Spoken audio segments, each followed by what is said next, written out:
안녕하세요. 24 부동산 명전입니다. 오늘은 부동산과 뗄래야 뗄 수 없는 대출과 관련해 꼭 이해하셔야 할 대출 용어에 대해 영상을 준비했는데요. 며칠 전 저희 부동산으로 방문하신 손님께서 소장님, 근데 집 담보대출 좀 알아보려고 은행에 갔더만 뭐시 LTV, DTI, 뭐 DSR 어쩌고 저쩌고 하는데 이 뭔 말인지 도무지 이해가 안 돼서 고개만 끄덕이다 왔는데 그냥 집 담보로 돈 빌려주면 되지 왜 이렇게 복잡해요?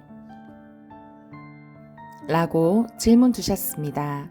요즘 부동산 규제와 더불어 대출까지 규제가 심해지면서 주택담보대출을 받으시려면 LTV, DTI, DSR 조건을 확인하셔야 하는데요. 자, 그럼 지금부터 하나씩 명지 언니랑 살펴보도록 하겠습니다. LTV는 주택을 담보로 돈을 빌릴 때 인정되는 자산가치 비율입니다. 쉽게 말하면 집값 대비해서 얼마를 빌릴 수 있는지를 말하는 건데요. 예를 들어 3억짜리 집을 살 건데 LTV가 60%라면 1억 8천만 원이 대출되는 거고요. 5억짜리 집을 살 건데 LTV가 40%라면 2억이 대출되는 겁니다. 자, 여기서 한 가지. 내가 주택을 5억에 샀다 해서 담보 가치로 다 인정해 주는 건 아닙니다. 부동산의 가치는 KB 시세나 감정에 의해 평가하게 되는데요. 5억의 집을 샀어도 4억으로 가치를 평가한다면 4억에 대한 40%인 1억 6천이 대출 나오게 됩니다. LTV가 높으면 높을수록 주택을 구매하고자 하는 사람의 자본 비율이 낮기에 주택을 취득하는 데 비용이 줄어들게 됩니다. LTV 수치는 조정 대상 지역, 투기 가열 지역 등 각종 지역 및 규제에 따라 다르게 나오는 편이니 살려고 하는 부동산의 지역이 어디에 해당되는지 잘 살펴보셔야 합니다. 자, 지금까지 들으셨으면 이렇게 쉬운 거였어 하시는 생각이 드실 텐데요. 다른 것도 전혀 어렵지 않으니 계속 보시겠습니다. DTI는 총 부채 상환 비율로 금융부채 상환 능력을 소득으로 따져서 대출 한도를 정하는 계산 비율을 말하는데요. 소득 대비 얼마 빌릴 수 있는지를 따져서 빌려주겠다는 거고요. 대출 상환액이 소득의 일정 비율을 넘지 않도록 제한하기 위해 실시하는 것으로 연간 갚을 수 있는 대출 원리금 금액을 연간 소득 대비 특정 비율 아래로 제한시켜 빌려주겠다는 겁니다. 예를 들어 내 연봉이 5천인데 DTI가 60%라면 연간 3천만 원의 한도 내에서 주택담보대출 연간 원리금과 기타 다른 대출의 연이자를 감당할 수 있어야 합니다. 즉 3천만 원 내에서 빌려라는 겁니다. LTV가 주택의 담보에 기반해 돈을 빌려주는 거라면 DTI는 개인의 소득에 따른 대출 비율을 결정하는 겁니다.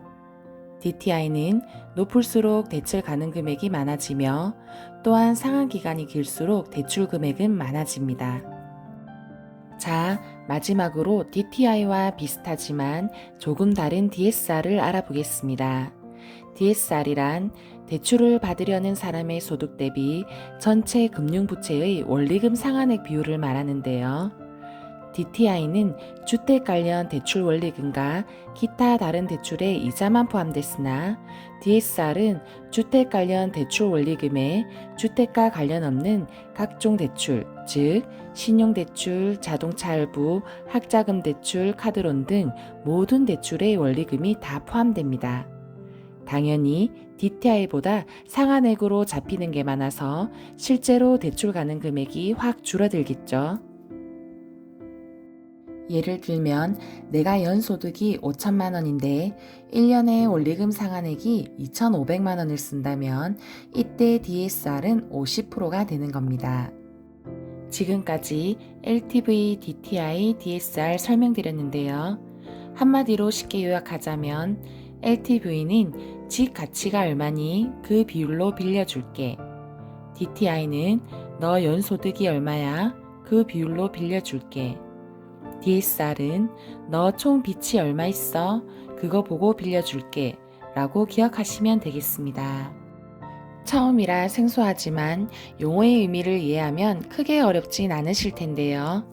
용어의 의미를 이해했으니 관련 내용 같이 한번 살펴보도록 하겠습니다. 지난 10월 가계부채 관리 강화 방안이 발표되었는데요. 금융당국은 가계부채 해결 방안으로 가계부채 총량 규제에 이어 차주 단위 DSR도 조기 시행할 예정이라고 합니다. 올해 1단계에서는 6억 원 넘는 주택을 담보대출 받거나 1억을 초과하는 신용대출 받을 때 적용했고 22년 1월 2단계에서는 주택담보대출과 기타 대출을 합한 총 대출액이 2억을 초과할 경우 차주 단위 DSR 40% 규제를 적용한다는 내용입니다. 자, 앞에서 설명드렸듯이 DSR이란 연간 대출 원리금 상환액을 연소득으로 나눈 총 부채 원리금 상환 비율입니다. 내용의 핵심은 DSR을 강화함으로써 연소득을 기준으로 갚을 능력이 되는 사람에게만 돈을 빌려주겠다는 건데요. DSR 40% 규제란 말은 원리금 상환으로 내 연소득의 40%가 넘어갈 시 대출을 해주지 않겠다고 이해하시면 되겠습니다. 예를 들면 21년 5월 신용대출 5천만 원을 받았고 21년 8월 주택담보대출 1억 3천을 받고 22년 3월 신용대출 5천만 원을 받는다면 총 대출금 합계가 2억 3천으로 2억이 초과하므로 차주 단위 DSR 적용 대상이 됩니다. 차주 단위 DSR 계산 시 제외되는 대출 중에는 분양주택에 대한 중도금 대출, 재건축, 재개발, 이주비, 서민금융상품, 전세자금 대출, 주택연금 등이 있고요. 분양주택의 잔금대출 같은 경우는 시행일 전까지 입주자 모집 공고가 있었다면 입주자 모집 공고일 당시 규정을 적용한다고 되어 있어 새 DSR 규제를 피하기 위해 건설사들은 올해 안으로 분양을 서두르고 있는 상황이며 뿐만 아니라 주택을 매매하려고 계획하셨던 분들은 올해 안으로 앞당기려는 움직임도 있습니다. 22년 7월에는 3단계로 총 대출액이 1억 원을 초과할 때마다 DSR 40%를 적용하여 더 강화한다고 하는데요. DSR, 총량 규제, 금리까지 계속 인상해 실수요자들의 대출 규제 체감률은 엄청 높아질 것으로 예상됩니다. 임대차법 만들어줬고 전세자금 대출 DSR 미적용해줬으니 전월세 계속 살아라는 말인지 앞날이 멀다 하고 바뀌는 부동산 정책과 규제 속에 경지에 이르렀는지 이제는 사실 놀랍지도 않습니다. 지난날도 그래왔듯 현실을 직시하고 무조건 움츠려들기보다는 앞날을 예측해보고 공부해서 장기적인 가치를 판단해 나름의 준비를 해야 하지 않나 하는 명전이 생각입니다.